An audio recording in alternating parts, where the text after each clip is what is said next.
I have a refrigerator ripened avocado. It's over ripened. See some of the brown. There's some adobo sauce.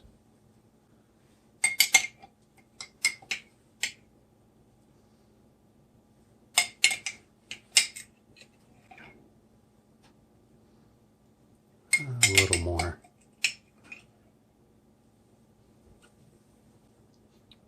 I like to use my, wait for it,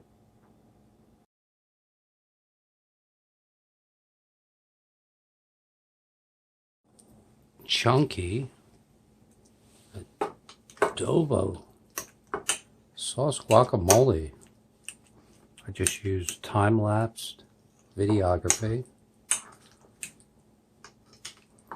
Amazing, right?